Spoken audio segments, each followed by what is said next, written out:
ગુજરાતમાં આપનું હાર્દિક સ્વાગત છે। હું છું સુભદ્રા અસારી। હવે જોઈએ આજના મુખ્ય સમાચાર। અરવલ્લી જિલ્લામાં પ્રેસના બોર્ડ લગાવી રોડ ઉપર દોડતી ગાડીઓમાં છેલ્લા કેટલાક સમયથી વધારો જોવા મળી રહ્યો છે। તાજેતરમાં અરવલ્લી લોકલ ક્રાઇમ બ્રાન્ચ દ્વારા મિગ્રજના લીંબોદરા રોડ પરથી ક્રાઇમ પ્રેસ લખેલા સ્ટીકરવાળા ઇકો કારમાંથી દારૂનો જથ્થો ઝડપી પાડવામાં આવતા સમગ્ર મામલો ચર્ચામાં આવ્યો છે। આ ઘટનાએ ફરી એક પ્રશ્ન ઊભો કર્યો છે કે પ્રેસના નામે કેટલાક અસામાજિક તત્વો ગેરકાયદેસર પ્રવૃત્તિઓ ચલાવી રહ્યા છે। સાચા અને નિષ્ઠાવાન પત્રકારો દિવસ રાત મેદાનમાં કામ કરતા હોય છે, જેમને મોટાભાગના અધિકારીઓ અને પોલીસ કર્મીઓ ઓળખતા જ હોય છે। આવા પત્રકારોને પોતાની ગાડીઓ ઉપર મોટા પ્રેસ સ્ટીકરો લગાવવાની જરૂર પડતી નથી।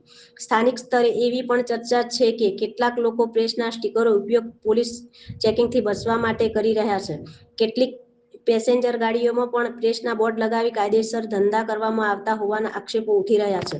આ સમગ્ર મામલે અરવલ્લી જિલ્લા પોલીસ વડાને માંગ કરવામાં આવી રહી છે કે પ્રેસના સ્ટીકર લગાવેલી ગાડીઓ સામે ખાસ ચેકિંગ ડ્રાઈવ હાથ ધરવામાં આવે અને નિયમ ભંગ કરનારાઓ સામે દંડાત્મક કાર્યવાહી કરવામાં આવે, જેથી સાચા પત્રકારોની છબીને નુકસાન ન પહોંચે અને પ્રેસના નામે ચાલતા ગોરખધંધાઓ પર રોક લાગી શકે।